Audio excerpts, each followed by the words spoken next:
우리나라에 현재 기초연금 받으시는 분이 몇 명인지 아세요? 우리나라가 전체 인구가 5천만이 넘지 않습니까? 1,000만 명이 65세 이상 어르신이고요. 그 중에 70%를 드리고 있어요. 700만 명이 70만 명. 그래서 하위 70%를 드리는 거잖아요. 65세 어르신들을 줄을 쭉 세웁니다.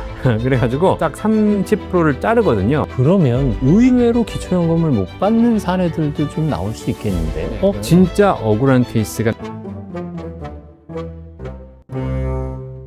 여러분 안녕하십니까? 책이 삶이 되고 삶이 책이 되는 시간 책과 삶, 책과 사람의 김재원입니다. 나이가 들수록 연금에 의지할 수밖에 없습니다. 연금이 종류가 워낙 많아서요. 미리미리 공부를 해도 잘 모릅니다. 젊은 사람들 미리미리 관심을 두셔야 한다는 이야기이기도 한데요. 또 행복한 노후를 설계하시는 분들에게는 필수이기도 합니다. 국민연금만 아시죠? 기초연금도 있습니다. 그 기초연금이 뭔지 짚어드리겠습니다. 자산관리 전문가 연금 박사 이영주 대표와 함께합니다. 어서 오십시오. 안녕하세요. 대한민국에서 연금에 대해서 정확하고 객관적으로 상담해드리는 연금 전문가 이영주입니다. 소개가 좀 겸손해지셨어요. 정확하고 객관적이고 최대한 정확하고 최대한 객관적으로. 네. 그게 제일 중요해요. 사실 그런 정보가 필요한 시대이기도 한데요. 국민연금 합니다만 우리에겐 기초연금이 또 있습니다. 혼동하시는 분들도 적지 않거든요. 정확하게 맥을 좀 짚어주세요. 용어를 혼동하시는 분들이 계세요. 노령연금 안 주냐? 뭐 이렇게 얘기하시면서 사실 노령연금이라는 용어는 국민연금을 연금으로 받을 때에 수령하는 용어가 노령연금이에요. 네, 우리가 국민연금 받는다 하시지만 실제 노령연금 받으시는 거죠. 근데 이 노령연금이 좀 준비가 덜 되신 분들, 부족하신 분들을 위해서 국가가 이 어려우신 분들은 국민연금이 준비가 안 돼 있으니까 조금 드려야 되겠다라고 해서 기초 노령연금 제도를 만든 게 2008년이에요. 국민연금 노령연금에 비해서 더 어려우신 분들을 위해서 기초 노령연금. 사람들이 국민연금 용어는 잘 모르다가 기초 노령연금 받으시니까 이제 이걸 노령연금이라고 하신 거죠. 근데 이렇게 헷갈리다 보니까 결국은 2014년부터 노령이란 말을 빼고 그냥 기초연금으로 하기로 했습니다. 그리고 국민연금 받으시는 게 노령연금이고 노령연금을 기초연금으로 얘기하시면 잘못된 거다. 기초연금이 뭐냐면요. 우리나라의 65세 이상 어르신들 중에서 소득 하위 70%에게 국가가 무상으로 올해 기준으로 한 달에 34만 9,700원, 연간 420만 원 정도의 금액을 무상으로 어르신들에게 지급하는 국가의 복지 제도죠. 누구나 같은 금액이에요. 수령자들. 사람에 따라 약간 다릅니다. 기준이 있으니까. 하지만 기본적으로는 어쨌든 34만 9,700원을 받으시게 되는 겁니다. 그러면 기초연금을 받을 수 있는 소득 수준은 현재 대략 어느 정도 되나요? 딱 그 수준을 나눠야 돼요. 그래서 하위 70%를 드리는 거잖아요. 그래서 상위 1, 2, 3등은 안 주고 4, 5, 6, 7등을 줘야 되기 때문에 그 3등과 4등을 딱 구분하는 기준이 있습니다. 이게 소득 하위 70%예요. 이걸 좀 어렵게 생각하시는 분들이 계신데 65세 어르신들을 줄을 쭉 세웁니다. 그래가지고 그 딱 30%를 자르거든요. 그 기준이 매년 바뀌는데 우리 어르신들이 가지고 계신 소득과 재산, 뭐 현금, 주식 이런 걸 모두 다 소득으로 환산을 합니다. 소득만 하는 건 아니에요. 네, 소득도 소득으로 보고 재산도 소득으로 보고 다 소득으로 봐서 환산했을 때 그 환산 소득 금액이 혼자 사시는 분, 단독 가구는 월 247만 원 이하의 소득이면 기초연금 대상자가 되시고요. 부부 가구는 월 395만 원, 대략 한 400만 원이죠. 요 이하가 되셔야지 기초연금을 받을 수 있습니다. 나 소득 없는데 집 한 채 달랑 있어 하시는 분들 집값을 소득으로 환산했다니. 그렇죠. 네. 어떻게 하시냐면 보통 집 있는데 시세를 기준으로 하는 것이 아니고 공시 가격을 기준으로 합니다. 공시 가격을 기준으로 4% 룰을 적용해요. 10억짜리 집이다 그러면 4%면 4천만 원이잖아요. 연간 4천만 원, 월 333만 원 소득이 있는 걸로 봅니다. 혼자 사시는데 10억짜리 집 한 채 있으면 못 받으시네요. 혼자 사시면 못 받는 거고 두 분이 사시는데 집밖에 없다. 그러면 받을 수 있는 것이죠. 10억일 경우 예, 공시 10억이니까 실제 시세는 한 15억이 되는 집도 가능하다는 거죠. 수령하시는 분들 폭이 생각보다는 넓어요. 네, 단지 어려운 분들을 위한 혜택이다라고 하기에는 70%가 수령하시는 거니까 많이 받으시는 거잖아요. 근데 이제 10명으로 하면 3등과 4등의 차이지만 100명으로 하면 30등까지 못 받고 31등부터 받는 그렇죠. 거잖아요. 네. 그래서 실제로 우리나라에 기초연금 현재 수급 자격이 되시는 분, 기초연금 받으시는 분이 몇 명인지 아세요? 우리나라가 전체 인구가 5천만이 넘지 않습니까? 근데 노인 인구가 20%가 넘었습니다. 1,000만 명이 65세 이상 어르신이고요. 그 중에 70%를 드리고 있습니다. 700만 명이 받아요. 700만 명 받고 계십니다. 그러면 상위 소득 300만 등까지는 못 받고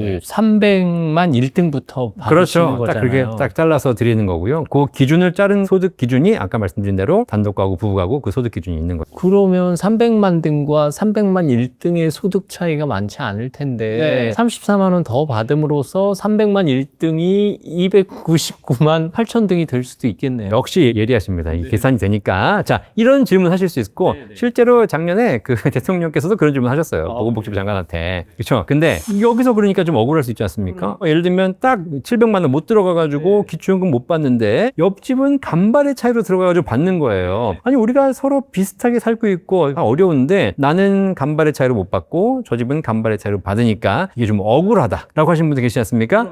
억울할 필요 없습니다. 왜요? 어차피 저 집 기초연금 자격이 되긴 했지만 그 소득 역전 방지 제도라는 게 있어서 이분이 간발의 차이로 됐지 않습니까? 그 간발만 드립니다. 아, 그래요? 네. 그러면 300만 1등이 300만 등을 역전할 수 없게. 그렇죠. 그렇게 만들어 놓은 거예요. 아, 그래서 앞서 금액이 조금 차이가 있을 수 네. 있다라고 하셨고. 그래서 그런 분들은 얼마 받냐면요. 34만 9,700원 받는 게 아니라 3만 4천 원 받습니다. 아, 10%. 그래요? 그러면 300만 100등도 그렇게 많이 못 받겠네요. 그럼요. 그러니까 기초연금을 내가 받을 수 있는 자격이 됐다라고 좋아하실 필요가 없어요. 그게 내가 일정한 좀 수준이 되시는 분들은 어차피 많이 못 받습니다.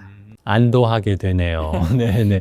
아니, 나라가 오죽 알아서 잘 창의적으로 챙겼겠어요. 만든 거죠. 네. 이게 이제 집 얘기까지는 했는데 사실 요새 자동차 값이 꽤 비싸서요. 차값도 반영이 되나요? 네, 그럼요. 내가 갖고 있는 모든 자산을 반영하는데요. 사실 이 자동차 가격의 반영 기준은 약간 좀 아이러니합니다. 그래요? 네. 일반적인 소득은요. 내가 100만 원 있으면 100만 원 반영되고 200만 원 있으면 200만 원, 300만 원 있으면 300만 원 반영되는데 자동차가 있으신 분들은 조금 유의하실 필요가 있어요. 국가에서 기초연금을 줄 때 자동차 가격을 그대로 환산해서 기초연금 소득으로 반영을 하는데 딱 봤더니 차값이 4천만 원이 넘어. 3,999만 원까지는 괜찮아. 4천만 원이 넘어. 그럼 국가는 무슨 생각하냐? 저 사람은 좀 있는 사람이네. 그래서 차량가액으로 4천만 원이 넘는 차를 가지고 계시는 분들은 기초연금 자격 기준을 환산을 할 때 예를 들면 4,100만 원짜리 차를 가지고 계세요. 이분은 월 소득이 4,100만 원 있는 걸로 봅니다. 연소득이 아니라 월 소득 4,100만 원 있는 걸로. 그냥 탈락이죠. 월 소득 395만 원 이하여야지 합격인데 이미 자동차 한 대 때문에 4,100만 원이 되는 거예요. 내가 비싼 집은 없어. 근데 난 차를 좋은 걸 타고 싶어서 비싼 차를 탔는데 기초연금에서는 자동 탈락이 돼버리네. 그럼요. 근데 중요한 건 4,100만 원이 비싼 차가 아니라는 거예요. 더 이상 이제. 이제는. 지금은 이미 그랜저는 5,000, 6,000이고요. 소나타에다가 옵션 몇 개 넣으면 4,000이 넘어요. 그러면 오래된 중고차를 탈 수밖에 없네요. 그러니까요. 그래서 실제로 이 자격 기준도 좀 바뀌어야 된다고 생각하는데 어쨌든 지금은 그래서 4천만 원 넘으신 차를 타면 기초연금은 무조건 안 된다라고 보시면 되고 차량 가액은 보험할 때 나오는 그 차량 기준. 그럼요. 여기서 한 가지 알고 계실 게 그럼 내가 살 때 4,100만 원짜리 차를 샀다면 네. 올해는 안 되지만 내년 되면 차량이 이제 중고차 감가가 되지 않습니까? 그래서 그 감가가 되면 그 감가된 기준으로 적용하기 때문에 4천만 원 이하로 떨어지게 되면 그때부터는 따로 평가를 해서 기초연금 자격이 될 수 있겠죠. 나는 차 없어. 그리고 재산 하나도 없어. 집 한 채 있는데 오래된 아파트야. 근데 강남이야. 하시면 쉽지 않겠어요. 그렇죠. 어차피 내가 살고 있는 집이 공시 가격 기준으로 보기 때문에 다른 건 없어도 일단 시세가 한 15억, 20억이 넘어가게 되면 공시가격 기준으로도 한 10억, 15억 되는 것이고 그럼 아까 평가 기준으로 했을 때 기초연금 탈락하시기 때문에 굉장히 안 좋으시죠. 역으로 생각해 보면 10억, 15억짜리 집을 갖고 있어도 기초연금을 받을 수 있다는 얘기예요. 환산하면 기준에 들어가거든요. 사실 지금 기초연금 기준 자체가 약간 좀 논의가 많이 되고 있고 개편 예정이 되고 있는 이유가 뭐냐면 15억짜리 주택, 고가 주택에 살고 있는 사람이 기초연금 받을 대상은 아닌데 기초연금을 받고 있게 되었다. 지금 이제 개편이 예정되어 있습니다. 그러면 의외로 기초연금을 못 받는 사례들도 좀 나올 수 있겠는데요. 네. 저분은 당연히 받으셔야 될 것 같은데 못 받으신다고요? 하는 분들도 있겠어요. 진짜 억울한 케이스가 몇 군데가 있는데요. 기준상으로 못 받게 되는 게 뭐냐면 공무원 연금 수급자는 기초연금 못 받습니다. 공무원 연금을 받으신 분들은 아무래도 연금이 조금 더 유리한 혜택을 받고 있는 거니까 저분들은 뭐 기초연금 안 드려도 되겠지 라는 생각에서 공무원 연금 수급자들은 기초연금 안 드리는데 사실 공무원 연금 수급자들이 다들 뭐 많이 받는 건 아니거든요.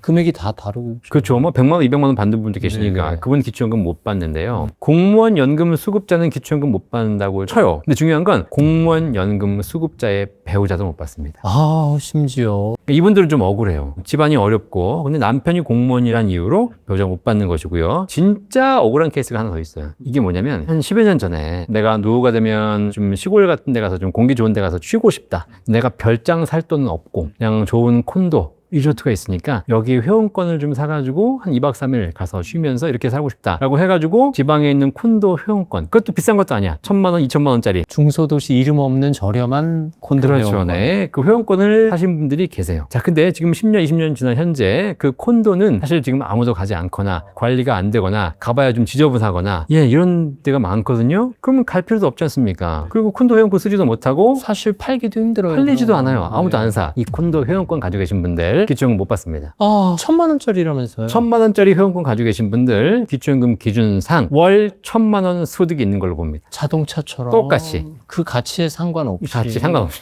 네, 감가도 안 되고 그냥 안 되는 거예요. 억울하겠네요. 그러니까 억울하시죠. 그러니까 빨리 팔아야 되는데 안 팔. 그러면 어떻게 해요? 아예 포기해요? 포기요. 그걸 어떻게 처분하지 않는 이상 나는 기초연금을 계속 못 받게 되는 거죠. 그러면 조건은 충족됐을 텐데 기초연금 어려우신 분들이 받는 거죠. 설마 나한테까지 해당이 오겠어요? 하고 모르고 신청 안 해서 못 받는 분들도 있겠는데요. 기초연금에 관련해서 굉장히 중요한 게 지금 말씀하셨는데요. 기초연금은 신청주의예요. 신청한 사람에게만 지급합니다. 실제로 우리나라에 기초연금 대상이 되시는데 신청을 안 해서 못 받으신 분들이 20만 명이 있어요.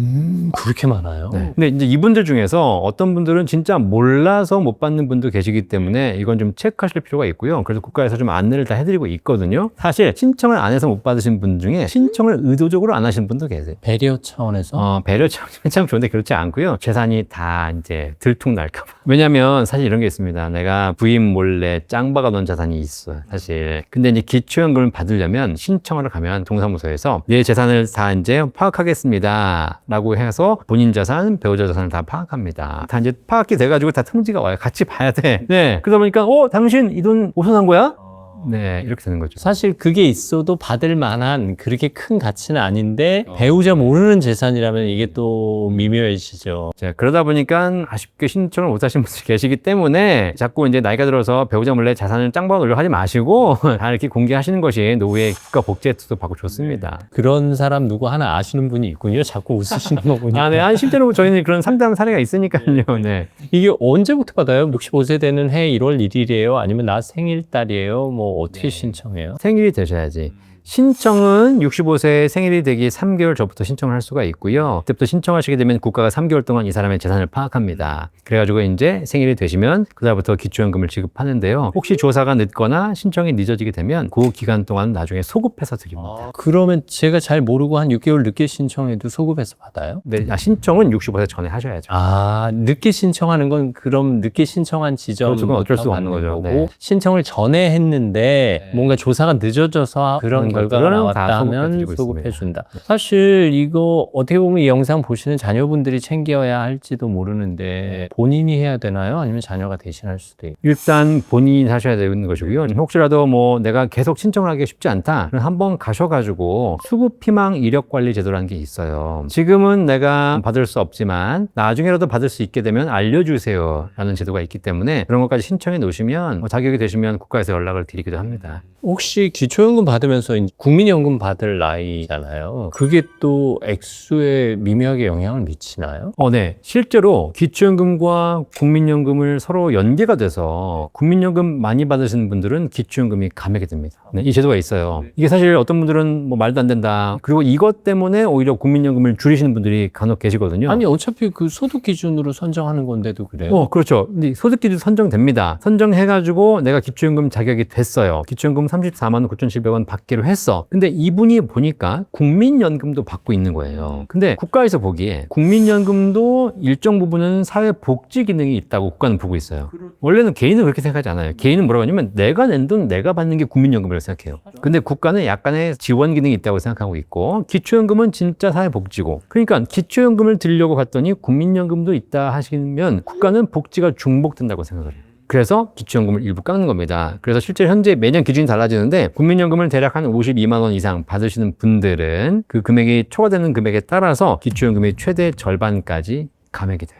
절반이나 감액이 돼요? 그래서 실제로 국민연금을 한 140만 원 이상 받으시는 우리 김지원 아나운서님 같은 경우에는 나중에 기초연금 대상이 되셔도 34만 원 못 받고 거기서 절반까지 감액된 한 17만 원 정도만 받으시게 됩니다. 네, 근데 제 국민연금 수령 예상액은 어떻게 아셨어요? 네. 정상적으로 직장 생활을 하신 분들은 사실 지금 꾸준하게 해오셨기 때문에 지금 얼마 받는지 다 알고 있죠. 아마도 30년 직장 생활하면 고범주다 그럼요. 이런 짐작이 네. 가능하시군요. 네. 그 저희는 상담할 때도 그렇게 얘기해요. 평균적인 게 있기 때문에 우리가 이 상담을 하면서 이분의 국민연금이 많거나 적거나 보이지 않습니까? 그러면 평균 대비 많은지 적은지를 알려드릴 수가 있습니다. 그러니까 제가 30년 다녔거든요. 그러니까 그 금액이에요. 근데 200만 원 더 받는 분들은 뭐야? 그거는 이제 꾸준하게 더 많이 내오셨거나 88년부터 직장 생활을 시작해가지고 꾸준하게 88년에 시작됐거든요. 시작 시점부터 내신 분들은 그렇죠. 또 네, 요일이 네. 조금 다를 수도 있고요. 그럼요. 내가 KBS 들어왔지만 좀 늦게 들어오신 분도 계시고 일찍 들어오신 분도 계시고 또 받는 기간에 또 급여도 있고. 부부가 함께 받으면 덜 주더라고요. 예, 이 기초연금이 감액되는 기준이 여러 가지가 있는데 지금처럼 국민연금 많이 받으시면 기초연금을 감액하는 기준도 있고요. 조금 억울하시겠지만 이런 기준이 있고 두 번째가 뭐가 있냐면 부부가 받으면 감액이 됩니다. 그래서 나도 받고 배우자도 받잖아요. 사실 기초연금 자격을 판정할 때는 우리 집의 재산을 가지고 파악하거든요. 내 재산, 배우자 재산을 따로 보지 않고요. 우리 가구를 봅니다. 우리 합격이 됐어요. 합격이 되는 순간 나도 받고 배우자도 받는 겁니다. 그러면 나 34만 9,700원, 배우자 34만 9,700원 받으면 둘이 합쳐서 거의 70만 원 받게 되는 거죠.